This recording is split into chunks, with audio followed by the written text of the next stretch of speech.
வணக்கம். இன்றைய செய்திகள். தாவேகா கட்சியின் முதலமைச்சர் வேட்பாளராக கட்சியின் தலைவர் நடிகர் விஜய் அறிவிக்கப்பட்டுள்ளதை வரவேற்கும் வகையில் கோவை கணபதி பகுதியில் தாவேகா கட்சியினர் பட்டாசு வெடித்தும் பொதுமக்களுக்கு இனிப்புகள் வழங்கியும் கொண்டாட்டத்தில் ஈடுபட்டனர். சென்னையில் நடைபெற்ற தமிழக வெற்றிக் கழகம் கட்சியின் மாநில செயற்குழு கூட்டத்தில் வருகிற 2026 சட்டமன்ற தேர்தலில் அக்கட்சி தனித்து போட்டியிடும் என்றும் முதலமைச்சர் வேட்பாளராக அதன் தலைவர் விஜயை அறிவித்தும் தீர்மானம் நிறைவேற்றப்பட்டது. அதனை வரவேற்கும் வகையில் பல்வேறு பகுதிகளில் தாவேகா கட்சியினர் கொண்டாட்டத்தில் ஈடுபட்டனர். அதன் ஒரு பகுதியாக கோவை சக்தி சாலையில் கணபதி பகுதியில் உள்ள அக்கட்சியின் அலுவலகம் முன்பாக திரண்ட தமிழக வெற்றி கழகம் கட்சியினர் தீர்மானத்திற்கு ஆதரவாக முழக்கங்களை எழுப்பினர். அப்போது காட்டுக்கு ராஜா சிங்கம், தமிழ்நாட்டுக்கு ராஜா எங்கள் தங்கம் எனவும், வாராறு வாராறு தளபதி நல்லாட்சி தருவாறு எனவும் கூறி கோஷங்களை அவர்கள் எழுப்பினர்.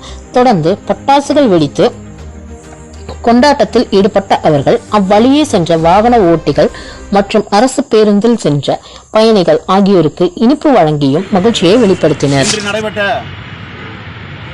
செயற்குழு கூட்டத்தில் தமிழக வெற்றி கழகத்தினுடைய 2026 சட்டமன்ற தேர்தலில் முதலமைச்சர் வேட்பாளராக தளபதியார் அவர்களை தேர்ந்தெடுத்திருப்பது மிகவும் மகிழ்ச்சி அளிக்கிறது.